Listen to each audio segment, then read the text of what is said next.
존경하는 국민 여러분, 국회 부의장 및 선배 동료 의원 여러분, 그리고 우리 국무총리를 비롯한 국무위원 여러분, 정의당 윤소아 의원입니다. 지금 대한민국의 민심은 한마디로 근심입니다. 대한민국은 불안민국이다라는 말이 떠돌고 있습니다. 본 의원은 이번 추석 명절에 지역활동을 위해서 목포에 다녀왔습니다. 경주와 정반대에 있는 목포에서도 지진공포를 이야기하고 있었습니다. 저는 추석 하루 전날 밑반찬 몇 가지를 싸들고 찾아간 진도 팽목항에서는 9명의 미수습자 가족이 컨테이너 박스 안에서 세 번째 추석을 맞고 있었습니다. 명절 고향에서 만난 농민들은 쌀값 대폭락에 가슴이 타들어간다고 하고 있습니다. 또 있습니다. 오늘 금융을 시작으로 해서 공공부문 노동자들은 이 무분별한 성과 연봉제로 삶의 위기 속에 거리로 나서고 있습니다. 이제 박근혜 대통령은 국민을 상대로 자존심 싸움할 것이 아니라 국민들 삶의 현장으로 시선을 돌려야 합니다. 그러기에 본 의원은 어쩌면 호소하는 심정으로 국민의 질문을 대신해 드리고자 이 자리에 섰습니다. 총리께서 나와주시기 바랍니다.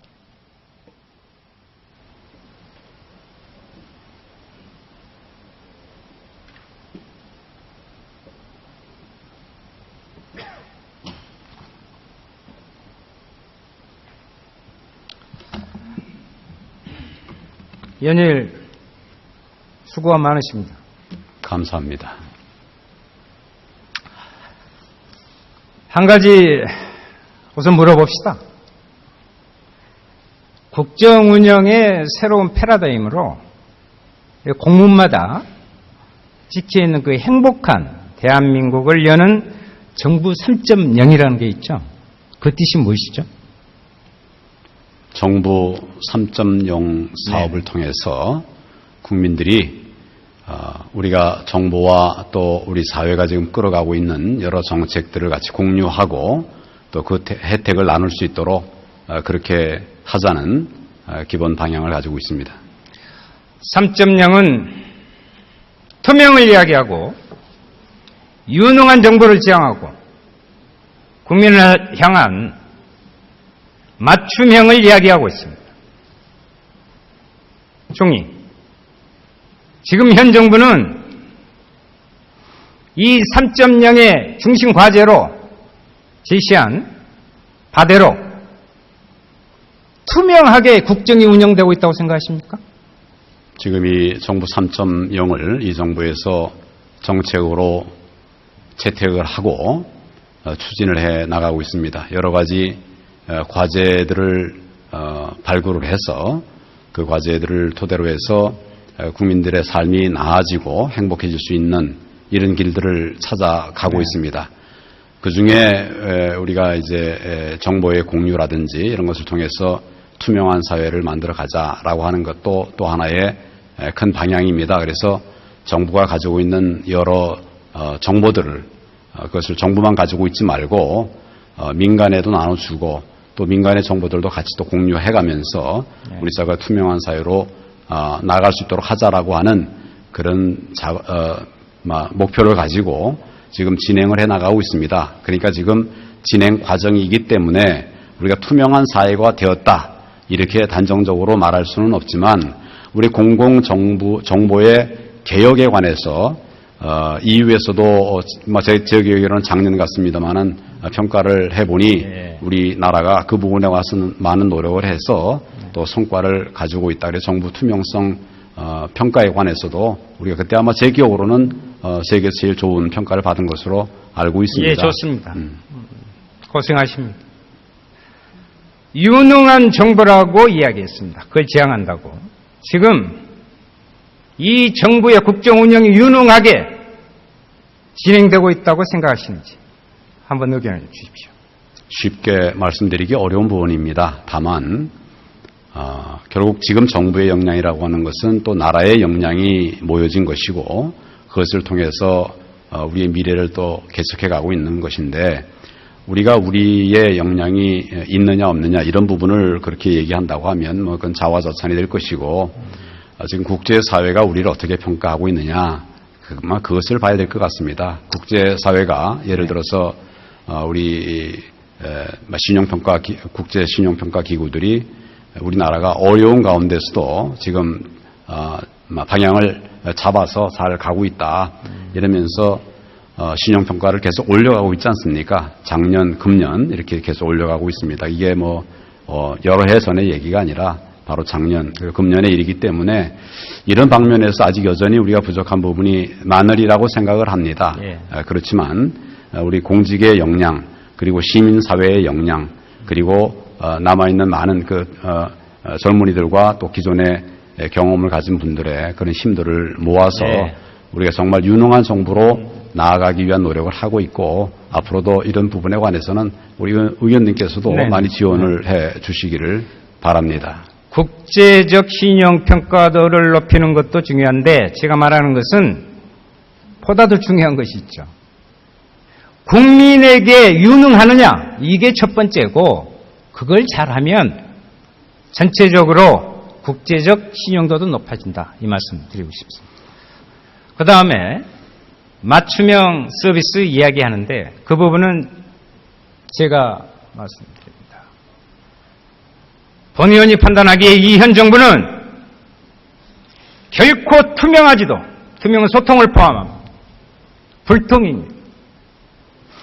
유능한 것이 아니라 무능에 가깝고 국민의 맞춤형이 아니라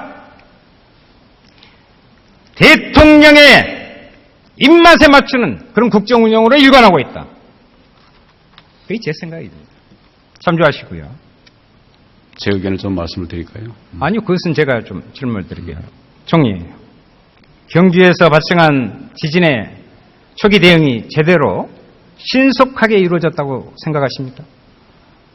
경주 지진은 그 해당 지역 국민들뿐만 아니고 우리 모든 국민들이 많은 걱정과 우려를 하게 됐던 이런 큰 사고였습니다. 저도 지진 이야기를 듣고 저녁에 들었습니다만은 바로 그 다음날 아침에 출발을 해서 거기 제 기억에 12시, 1시 요때 부근에 도착을 한 것 같습니다만은 쭉 둘러보니까 피해가 예를 들어 사람이 죽고 이런 것은 아니지만 많은 피해가 있었습니다.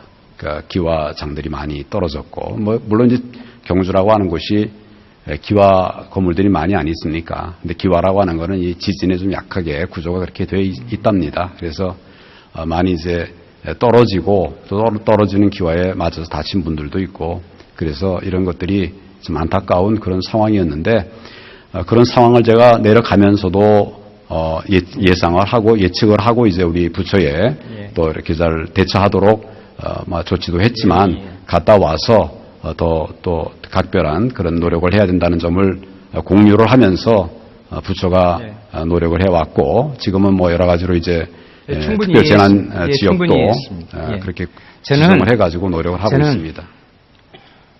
총리라고 어떻게 마음이 편했겠습니까? 마음고생 많으시리라 이렇게 생각합니다. 국민들은 이번 정부의 지진 대응을 보면서요. 또다시 세월호를 떠올립니다. 박근혜 정부가 안전을 이야기하지만 국민들 믿지 않아요. 믿지 않습니다.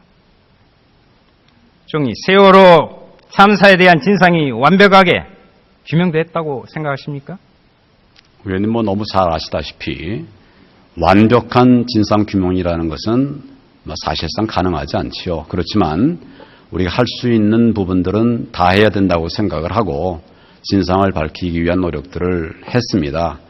수사기관들에서도 검찰, 경찰, 특별 수사팀을 만들어서 상당한 기간 동안 수사를 해서 위법 행위를 한 사람들에 대해서는 처벌을 했고 네. 부적절한 조치를 한 그런 공직자들에 대해서는 필요한 징계들을 했고 또 이것뿐만 아니라 해양심판원에서도 전문적인 영역에 있어서의 평가들을 쭉 했고 뭐 이런 여러 절차들을 거쳐서 진상을 밝히기 위한 그런 노력을 했다고 생각을 합니다.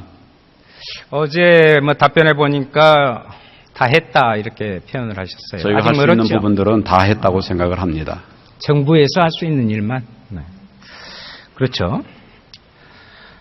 그런데 세월호 특조위가 개최한 3차 청문회를 보면 정부와 검찰이 밝히지 못한 세월호 선내 CCTV 조작 의혹, 그리고 해경, DRS 조작 의혹, 해군기지 건설용 철근 400톤의 문제 등에 대한 의혹이 새롭게 제기됐습니다. 그리고 한 신상조사의 핵심이라고 할 수 있는 선처는 인양조차 되지 않고 있어요, 지금. 세월호 특조위 활동이 종료되면 손조차 대고 있지 못하는 이런 숱한 의혹에 대해서 어떻게 진상을 규명한단 말입니까? 진도 8.3의 지진 발생에 가능하다라는 연구 결과를 감추고 그 이후에 새로운 원전을 짓겠다고 결정한 것처럼 이렇게 넘어갈 문제가 아닙니다. 물론 국회에서 결정할 문제인데 세월호 진상규명을 위한 특검을 추진한다면 총리께서는 어떤 입장을 내시겠습니까? 지금 그 세월호 특조위에서 1년 반의 기간 동안 네. 진상을 밝히기 위한 노력을 한 것으로 저는 알고 있습니다. 211가지의 조사 대상을 정해가지고 진행을 했습니다. 물론 이제 지금 특조위에서나 또 여러분들은 이게 출발이 늦었기 때문에 충분하게 진상 규명이 됐겠냐 이렇게 말씀을 하시고 또 뭐 그럴 수도 있겠죠. 그렇지만 그 특조위에서 얘기하는 기간, 뭐 3월이든 2015년 3월이든 또 8월이든 그때로부터 짧게는 10개월, 길게는 이제 1년 이상의 긴 기간이 지났습니다. 그 기간 동안 조사도 했고 또 정부에서는 정부대로 아까 말씀드린 것처럼 수사를 통해서도 했고 또 해양심판원의 조사를 통해서도 했고 이런 과정을 통해서 또 재판도 지금 하고 있지 않습니까? 재판도 끝난 부분이 많이 있지 않습니까? 그래서 그 재판 과정까지를 거쳐서 진상규명을 한다고 했는데 그럼에도 불구하고 완벽한 모든 의혹이 해소됐다 이렇게 말을 할 수는 물론 없겠죠. 그렇지만 사람이 하는 조사라는 게 수사라는 게 그렇습니다. 지금 세월호 특조위에서 211가지 조사를 했지만 밝혔다고 하는 부분 지금 아까 의원님 말씀하시는 이런 부분들이 이제 새로운 의혹이다라고 말씀하시는데 제가 알기로는 그 대부분들이 그동안의 조사 수사 과정에서 나온 얘기거나 또 검토해 보거나 또 판단해 봤거나 이런 부분들입니다. 그래서 그걸 새로운 증거다 이렇게 말을 하기는 쉽지 않을 것 같고요. 검토를 했는데 지금 남아있는 부분이 사실은 의원님 말씀하시는 것처럼 선체를 인양해서 그걸 토대로 해서 조사를 하는 것입니다. 그 부분에 관해서는 지금 정부가 조사를 이제 할 겁니다. 당연히 할 것이고 그 결과를 뭐 보시는데 그 점에 관해서 우려가 많으시니까 그래서 좀 특조위나 특조위 관계자들도 그 선체를 조사할 때 거기 참여해서 같이 의견도 내시고 이렇게 할 수 있다. 네. 그렇게 하자. 그렇게 하자는 것이지 지금 뭐 세월호 남아있는 선체 인양 이후에 조사를 안 하겠다. 전혀 그게 아니지요. 조사를 하겠다는 것입니다. 네, 좋아요. 네, 총리. 지금 바쁘시더라도 팽목항에서 우선 선체 인양하는데 최선의 노력을 다해야겠죠. 우리 모두가 힘을 합쳐서. 지금 선미 쪽에 레프트빔 하고 있죠. 작업 대단히 어려운 작업입니다. 그렇습니다. 예. 그 부분에 한번 현장 방문도 좀 하시고요. 격려도 좀 하시고 상황 파악도 또 좀 해주시기 바랍니다. 예, 들어가십시오. 고용노동부 장관 나와주십시오.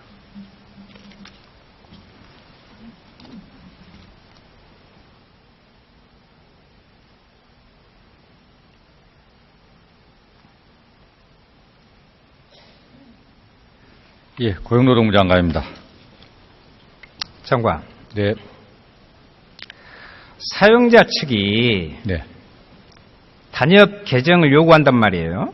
그럼 교섭을 진행해요. 그러니까 결렬되면 노동조합이 쟁의 행위를 할 수 없습니까? 충분히 교섭을 하고 교섭이 결렬될 수 있을 땐 쟁행위를 할 수 있습니다. 그런데 왜 8월에 노동부가 제출한 고용노동부 가이드북 아시죠? 제출하셨죠? 어떤 말씀? 거기에 네. 이러한 부분에 있어서 제한성을 두는 표현을 담아서 냈다 이 말이에요. 한번 가서 살펴보시고.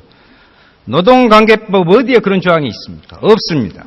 이제 말씀 잘하셨네요. 네, 장관. 그 부분은 아마 조금 장관, 잠깐요. 제가 질문 오해가 드릴게요. 있으신 것 같은데요. 예.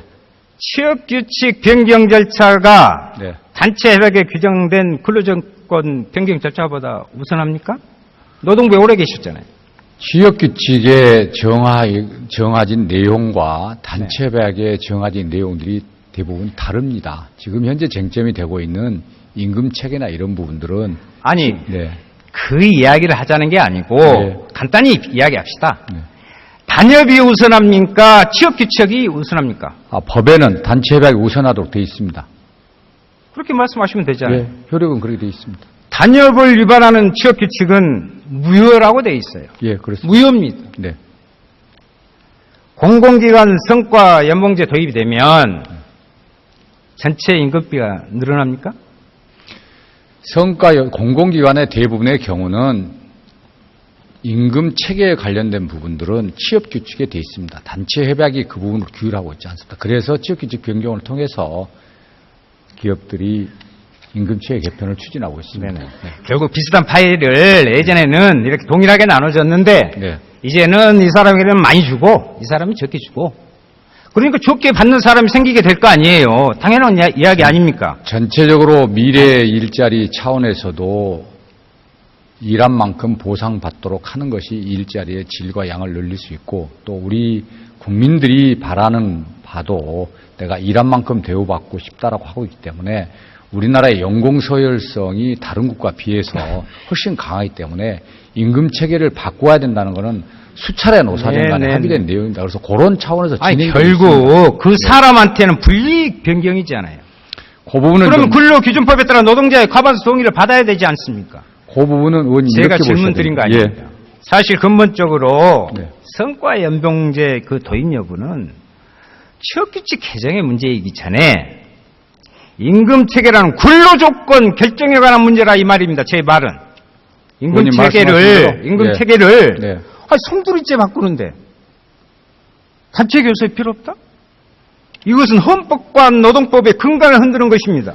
그렇지 않습니다, 의원님. 그거는 각 기업의 임금 체계를 어디에 규율할 것인가는 당사자가 이제까지 정해왔습니다. 그래서 그러니까 당사자 이해 원칙에 근거해야 하잖아요. 단체협약에 규율되어 있는 사업장은 단체협약 갱신을 통해서 하고 있고 취업규칙에 규율되어 있는 사업장의 경우는 취업규칙 갱신을 통해서 하고 있습니다. 다만 의원님께서 말씀하신 대로 임금체계 개편은 불이익 변경이기 때문에 동의를 받아야 된다. 이렇게 딱 한마디로 정의할 수 있는 것은 아니고요.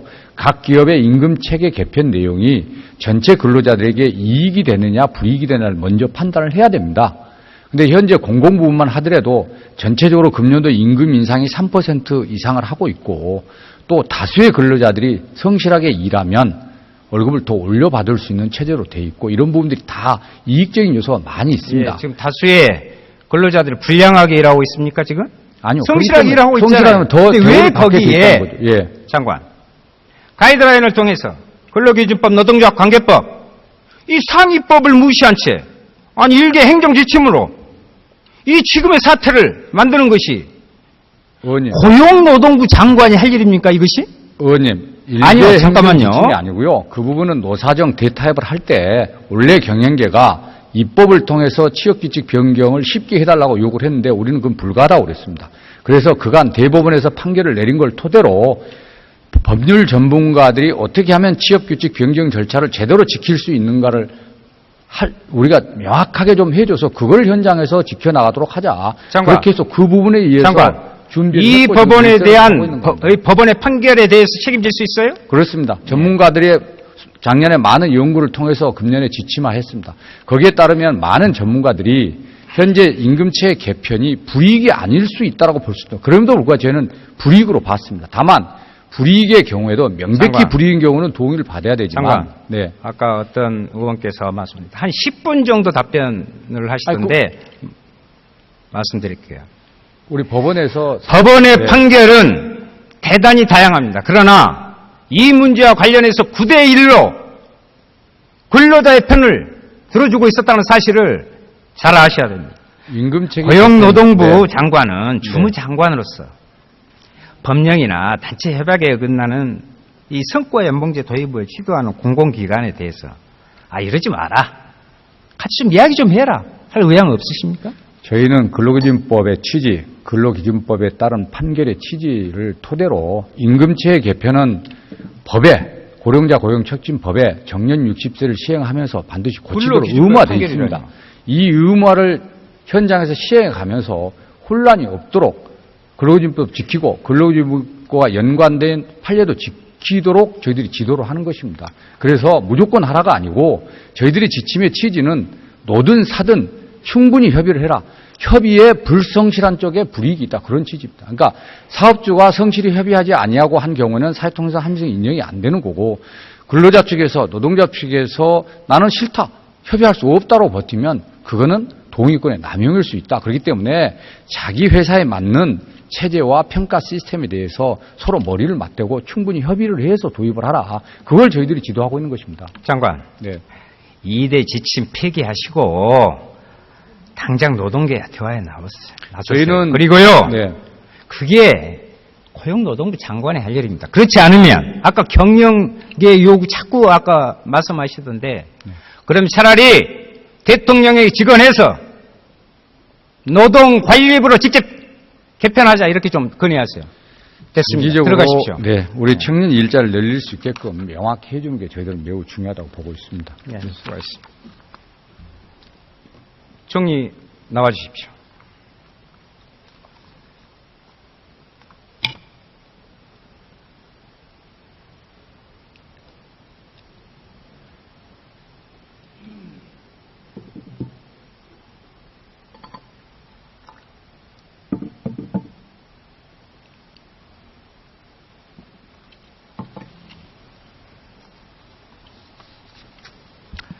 정부는 30개 공기업, 90개 준정부기관의 성과연봉제 도입이 완료됐다고 발표했습니다. 완료란 제가 생각할 때 법적 요건이 모두 충족돼서 실행이 아무런 문제가 없음을 의미하는 거 아닙니까? 그렇죠? 완료라 하면. 네, 그 성과연봉제가 도입된 것이 완료됐다 이런 말씀이고요. 그것이 이제 일단 모든 사람이 동의를 했느냐 안 했느냐 이런 절차적인 문제는 또 다른 문제겠습니다만은 성과연봉제가 도입됐다라고 하는 것을 의미하는 말로 그렇게 이해해 주시기를 바랍니다. 화면 한번 봐주십시오. 한마디로 가관 본인이 입수한 자료에 따르면 120개 기관 중 절반 가까운 기관에서 도입 과정에 불법과 탈법성이 문제가 되고 있고 고발된 기관만 30곳이 넘습니다. 건강보험공단 등은 이사 개인을 찾아다니며 사인을 받고 모 공공기관 이사에서는 아침 7시에 무슨 죄가 많아서 호텔에 모여서 승인하는 이런 웃지 못할 일을 하고 있냐. 이런 상황에 대해서 총리는 어떻게 생각하십니까? 이렇게 진행되고 있어요. 지금 고발을 하고 하는 것은 고발권이 있습니다. 있으니까 고발을 하는 것은 좋지만 고발을 했다고 해서 그 상대방이 잘못한 것은 아니지요. 잘못이 인정되는 건 아니죠. 그러니까 고발에 대해서는 처리 결과를 또 보셔야 될 것 같습니다. 그리고 아침 일찍 이렇게 회의를 해서 그렇게 했다, 그게 적절하냐 이런 부분에 관해서는 그건 각 사업장별로 또 근로 여건이나 이런 것들에 맞춰서 이사회에 제가 말씀 좀 드리겠습니다. 회사의 그런 것들을 사무실이 아닌 호텔에 가서 네. 이사회 하는 경우가 있습니까? 그런 것들을 물론 할 수 있습니다. 저도 회의를 여기서 할 수 있고 또 여러 곳에서 할 수 있는데 국회도 나가서 식당에서 회의하면 그걸 다 성립됩니까? 네, 그런 것이 문제가 되는 것이 아니고 실제로 법 절차에 따라서 진행을 했느냐 하는 것인데 의원님 자꾸 말씀을 여러 번 하시니까 제가 소위 이 문제의 출발점은 연공 서열제 호봉제에 의해서 우리 공직사회가 좀 느슨해질 수 있는 부분이 있지 않느냐. 그러니까 같이 일 열심히 한 이런 분들은 좀 더 평가를 해주고 또 조금 일에 부족한 분들은 우리 어떻게 보면 동료를 해서 같이 공직사회가 좀 잘 나가자. 시간만 지나면 계급 직급도 올라가고 월급도 많아지는 거 이거 바람직하지 않지 않습니까? 그러니까 능력에 따라서 일하고 또 성과에 따라서 평가받는 이런 시스템을 만들어서 적어도 공직사회는 좀 그런 시스템을 만들어 가자. 이것이 정부의 생각이고 또 그것을 위해서 물론 이제 필요한 부분들이 있습니다. 절차들이 있습니다. 네, 그런 절차들을 잘 밟아서 법에 정한 절차대로 진행을 해가도록 지도하고 있고 그런 노력을 했는데 현장에서는 또 여러 가지 다른 이야기들이 있을 수도 있겠죠. 그래서 여러 가지 다툼이 있지만 그 부분은 또 절차에 따라서 정리가 될 겁니다. 그래서 기본적으로 우리 공직사회 먼저 그냥 앉아만 있기만 하면 계급 올라가고 돈 많이 받는 이런 구조가 아니라 노력하고 애쓰는 공무원들이 더 평가받는 이런 조직으로 만들어 가자. 물론 그렇다고 해서 일을 하고 싶은데도 좀 역량이 떨어지는 이런 사람들 그냥 차고 나가자 이런 것이 아니고 그런 분들에게는 좀 훈련할 수 있는 기회를 주어서 다시 좀 재도약할 수 있게 이렇게 해가자고 하는 그런 측면에서 넓게 지금 추진하고 있는 것이라는 점을 말씀을 그러면 대통령이 드립니다. 국무위원부터 성과연봉제 적용해야겠네요. 왜냐하면 서로 이렇게 각 부처별로 서로 잘하게 하려면 지금 그런 평가들을 하고 있습니다. 저희 성과연봉제 말입니다. 저만 해도 우리 기관들을 좀 평가를 하고 있고 그런 것들이 인사라든지 이런 여러 가지 측면에서 반영이 되고 있습니다. 총리, 병원과 같은 그 의료 현장에서 성과연봉제가 적합하다고 생각해 보십니까? 지금 성과연봉제는 기본적으로 더 나만 잘 되자, 내가 월급 많이 받겠다, 이런 측면보다 우리 사회가 지금 선진국가 지향하거나 다 와 있지 않습니까? 거의 이제는 좀 우리의 서비스들을 민이든 관이든 품질을 높이고 좀 최선을 다하는 모습으로 우리의 미래를 좀 준비해 가자 이런 측면에서 하는 것입니다. 그러니까 의료 현장에서도 좀 더 최선을 다하고 또 더 많이 노력해서 양질의 의료 서비스를 제공해야 되지 않겠습니까? 그러니까 거기서도 어느 사회나 사실은 우리가 그런 방향성을 가지고 그렇게 가는 것이 옳다. 그렇게 해서 품격 있는 그런 나라를 만들어 가야 되지 않겠습니까? 네. 양질의 서비스 좋습니다. 보훈병원 아시죠? 네, 알고 있습니다. 보훈병원은 국가유공자를 진료하는 특수목적 공공병원입니다. 작년에 메르스 사태 이후에 보훈병원에서 어떤 일이 벌어진 줄 아십니까? 화면 한번 봐주세요. 참으로 기가 막힙니다. 한국보훈복지의료공단이 보훈병원에 시달은 공문인데 이렇게 나와 있었죠. 한번 봐보세요. 저기 중앙병원에 주기적 단순 퇴약 처방 환자를 대상으로 검사 및 검자인을 활성화하라. 8월 실적보다 월 21억 원 이상이 필요하다. 이것이 있을 수 있는 이야기예요?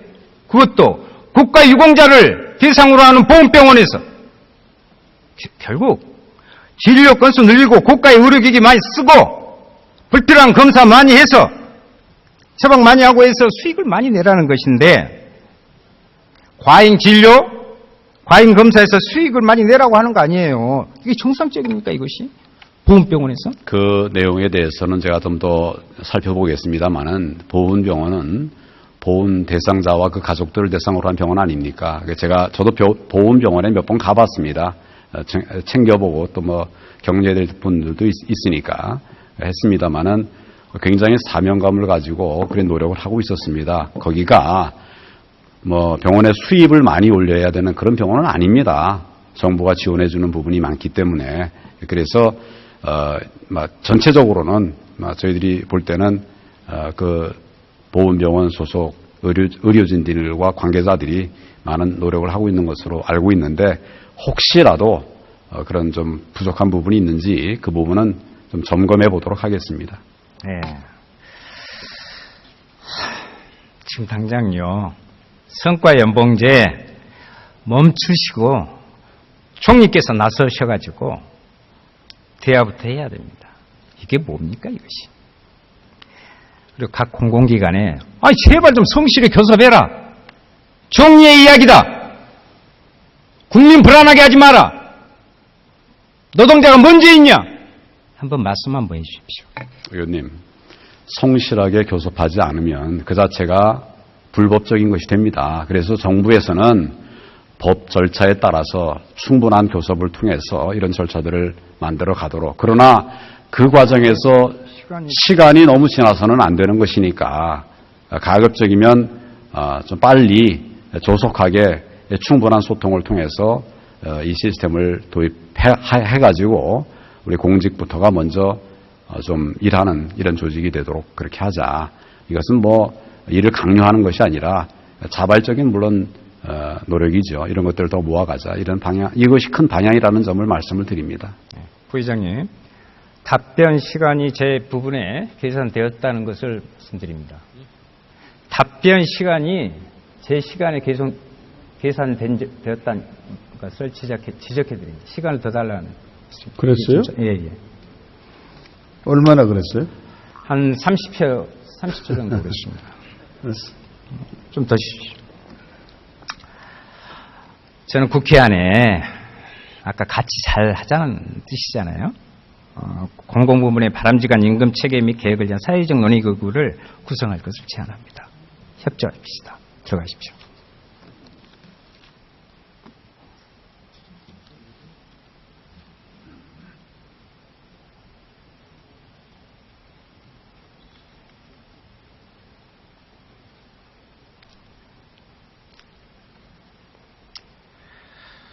화면 한번 보시죠. 백남기 청문회 증인인 강신명 전 경찰청장의 웃음 뒤에 어쩌면 얼마 뒤 남편을 보내야 하는 부인의 모습이 보입니다. 한마디 사과는커녕 무고한 농민을 죽음으로 내면 국민적 피해자라 할 수 있는 사람이 취할 모습입니까 저게? 대한민국의 서글픈 모습입니다. 어제 총리는 복려 의원 질의에 답하면서 특별 활동 끝났다 했습니다. 저는 세월호 대한민국에서 벗어나는 길은 소속한 선체 인양, 선체에 대한 정밀조사에 총력을 기울이고 특조위 기간 연장엔 이는 국민들의 요구다 말씀드립니다.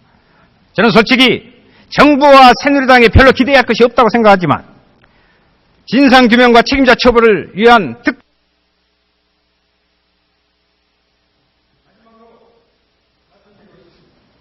세월호는 하나의 사건이 아니라 실질적으로 새로운 대한민국을 만들겠습니다.